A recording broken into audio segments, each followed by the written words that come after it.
Hey, ladies and gentlemen, welcome back to the Jack and Glenn channel. Today, we're taking a deep dive into the explosive interview of that Married at First Sight season 19. Brittany did on What's the Reality podcast with AD. We're breaking down everything from the non-negotiables to Will Bizarre communication. But the biggest revelation is what happened on decision day, starting with the now infamous 626 phone call. If you thought you knew the whole story, you're wrong. Hit the like button, hit the subscribe button, hit the bell notification as we break down Brittany's interview with AD.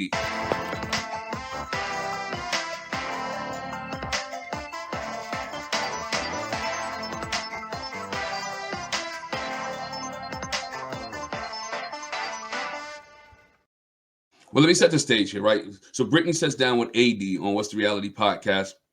Now, this interview was conducted the day after the reunion. So once you put that, so the reunion was November the 2nd. So this interview was done November the 3rd, if you want the timeline. So it's done the day after the reunion. So she hadn't seen the reunion air, right? So Brittany first describes herself, right? First described that this is a year and a half after filming, right? They filming wrapped up on February 24th, right? She said she has lived two lives and she's lived two lives since then and is in the best place she's ever been, right? She has a new job, she has a new place, she lost about 30 pounds. She also mentioned that this wasn't her first time that she applied for Married at First Sight, that she applied for the Houston season. Didn't get accepted on the Houston season, of course, but then I had an opportunity to come around again and apply for when it came to Austin, right? She said she wasn't just on the show for fun. She's a deeply faith-based person, right? And dating wasn't working. She said she was tired of situationships that stalled out after 3 months, right? For her, Married at First Sight was a leap of faith, right? And that resonated because it starts with 100% commitment. She wanted to be all 10 toes down. She wanted to be 100% in, and you saw that on camera. She was on the episode. She was 100% in, right? She mentioned that some of her non-negotiables when she talked to the experts, some of her non-negotiables was she needed somebody to be religious, she needed somebody to be committed, and she wanted somebody to be family orientated, right? She wanted somebody to have that could be connected with her because we saw her family a lot through this season of Married at First Sight, but she wanted those things. Brittany says her first impression of Will was great, instant chemistry, right? And she was very attracted to him, right?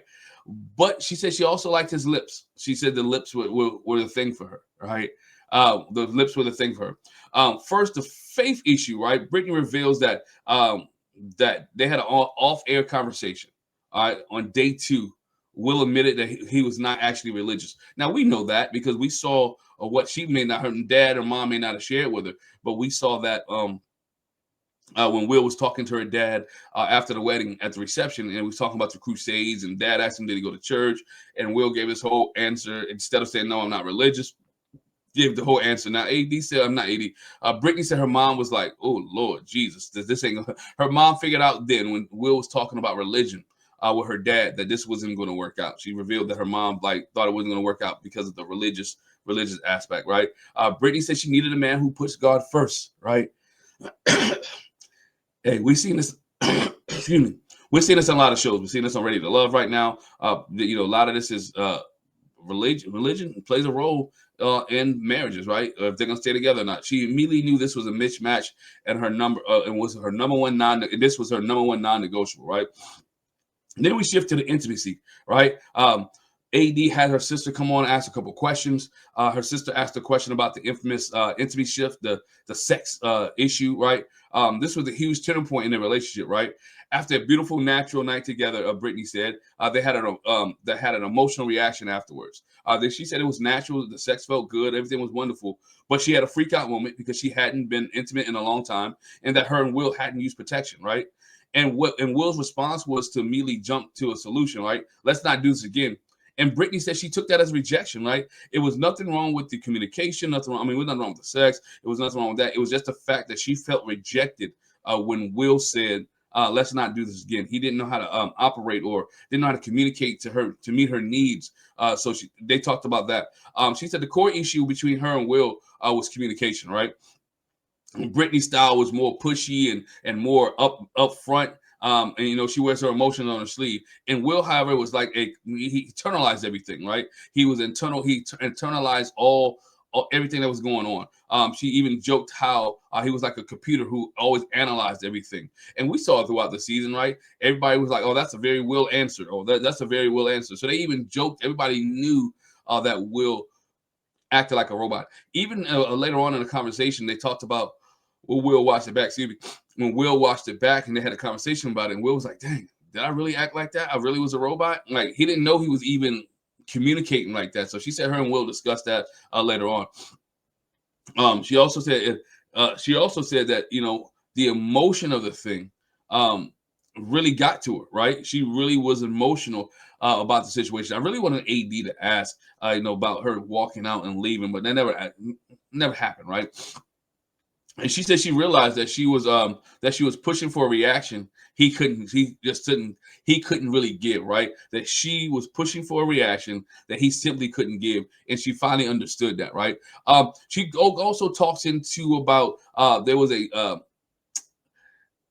that their relationship went over for 8 weeks, right? They went on for 8 weeks, and the final 2 weeks of their relationship was actually the best, right? They was up and down for 8 weeks, but the last 2 weeks of the relationship leading up to decision day was the best, right? Very little conflict. That they even agreed the night before the decision day that they both would say yes. That they went out to dinner. He had told her hours before that they were going to say yes. She also mentioned that she didn't mind Will going on the trips. The work trips, because I think his mom mentioned it to her that Will be going on a lot of work trips, right? And she didn't mind. She was used to being by herself. She's like, I just want to do what I would normally do before I met Will. She's also mentioned that she was at a lot of the castmates' apartments, Belinda and Chad, Megan and Derek. She's mentioned that her and Megan are very really good friends, and they got connected during the time that Will was gone. So when Will comes back into the picture and when he comes back home, it felt like she really missed him and that they really have a connection. So she goes into that, talks about the connection with Will and his trips. But she, like I said, as before, she was really talked about the night before. The night before they had great dinner, and Will's like, basically Will told her like, don't blindside me, right? She said don't blindside me. Everything's going everything's gonna be all right. But then she said she got a call at 6:26 in the morning, and I was like, dang, she even knew the time, right?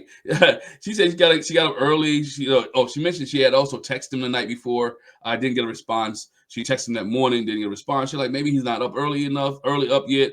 I'm up. But again, so she gets the call at 6:26. She got a text. She got a call at 6:26 while she's in a makeup chair, right? She thought it was going to call and say just good morning, right? But nah, it wasn't a good morning call, right? It wasn't what's up, big head. It wasn't none of those type calls. She said that he just wanted to let her know that he's going to say no. She said she was blindsided and rushed to the bathroom, right? She didn't want this part to be on camera. Said she went to rush to the bathroom, sat on the closet floor, and started crying, right? Didn't know Will's reasoning, didn't know what was going on, but she just started crying, right? She realized their communication issues and the fear of moving on together, right? What if this doesn't work out? She even with Will had the fear of what if what we're gonna move into your place? What about my place? We saw that real quickly on the show where he mentioned his place and what was gonna happen after decision day. And she mentioned that she thought Will had a lot of fear, right? She said she mentioned leading up to getting on the couch with the experts that that she cried, and her emotions were all over the place. She said she got on the couch not to try to convince Will, but she just wanted to pull her heart out. She wanted to share what was going on, right? She figured his mind was made up and it was going to stay made up. Brittany pulled out her heart and she didn't think. And when she saw Will started crying, right? She said, like, I've never seen this man cry, right? She said it done something to her when she saw him cry. And what we did not see, and then she revealed, is that she said Will kept saying on the couch, I just wish we had more time. And Brittany was like, yo, but if you want more time, then why don't you say yes? Yes gives us more time. All right. Yes is what gives us more time to work on this relationship. Yes is what gives us more time to work on our communication. Yes is what gives us more time to go to couple therapy. Because she mentioned that they talked about going to couple therapy and he agreed to it. And she was like, we were going to go to couple therapy after the yes. All right, we was going to put all the things in place to make this thing work, and to try it in the real world. All right. And then when Will got up, he had to go process. Right. When he processed, she said, yeah, he changed his mind, but she still felt completely insecure, and she wasn't secure with his answer. Right. She wasn't sure that his yes was really a yes. She felt in her heart of hearts that he was pressured to say yes. But she said, you know what? I'm really going to let this work anyway. I'm going to work it out. I'm going to work it out with him anyway. And here is where everything takes a turn, because she mentioned that Will didn't, after decision day, a couple hours later, right? He leaves. That he leaves, right? He goes on his trip. Brittany said she reached out to him several times, and he sent her a cryptic message. Right? Yeah. And the cryptic message that he sent out was, I'm going to make sure this never happens again. Yeah, y'all heard it. One more time for those in the back. She sent her a message. It was like, hey, reaching out, still feeling emotional. He sent out a message. Hey, but he sent a cryptic message back. I'm going to make sure this never happens again. You know, Brittany said she was prepared. She was prepared to have the conversation. And she had the feeling that he was going to break up with her. Right? She had the feeling that he was going to break up with her.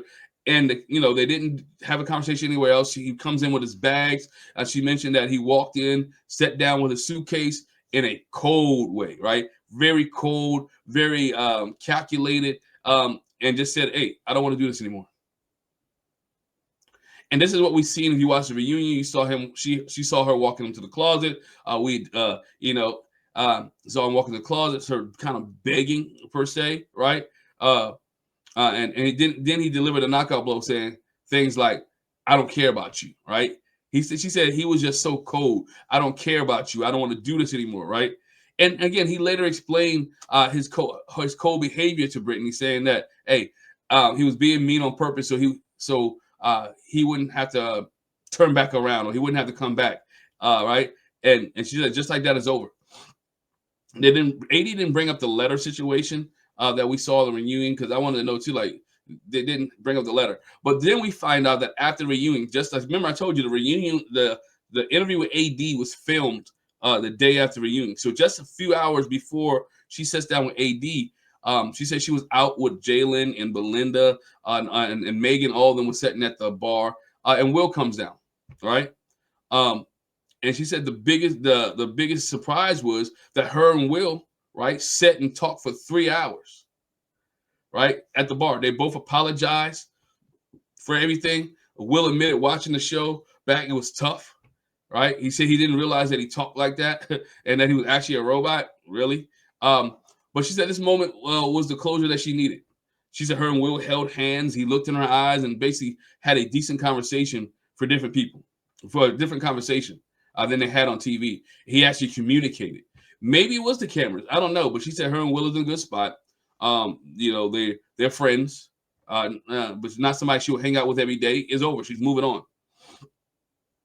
All right. She mentioned she would definitely not do anything different in the experiment, because it made her the person that she is today. All right. She said she learned to stop internalizing things and to relax and to give herself grace. She also mentioned that she's in therapy. She went to therapy, and she's in therapy getting help for her issues and her insecurities. She owned up to it. She took responsibility and accountability in this interview with AD for her being the way she was on camera towards Will, and she could have said things differently. All right. She said she could have done things a little bit more different. So she took accountability in this interview with AD. She said she's still a hopeless romantic, right? She said she's single. And she's ready to open herself up to dating, and eventually, right? She also mentioned that she wouldn't mind doing the reality show, like a challenge. She put her name out there. She wants to be back on TV, right? She wants to put back on TV. She said, she didn't mind doing a challenge. They had a moment, in the at the beginning of the interview where AD said she didn't think she could do Married at First Sight, and then Brittany said, she didn't think she could talk to a wall and be on Love Is Blind. It was a cute little moment that they had. I don't think her and Will would have matched up if they was on Love Is Blind. I just don't think the communication would have been there, right? I don't think the communication would have been there. But that, ladies and gentlemen, that is it, man. The interview with AD, that's what you have, right? What was the most shocking part of this breakdown was that it was a 6:26 a.m. call from Will, right? Will explain Will's robot explanation, and the fact that 3 hours post reunion, they got an apology. Let me know in the comment section what you thought about the interview. Let me know what I did, how I did the breakdown of this. If you want to watch the whole video, I'm gonna leave the description. I'm gonna leave the link in the description. Hey, go support reality TV. Yeah, 80s channel. Go support 80s channel, AD's channel. Don't forget to hit like this video, subscribe, hit the subscribe button, hit the bell notification so you don't miss any of our reviews. Hey, thanks for watching. Hey, I catch you guys next time. Once again, hit the subscribe button, hit the bell notification, and let me know your thoughts in your comments in the comment section below. Peace.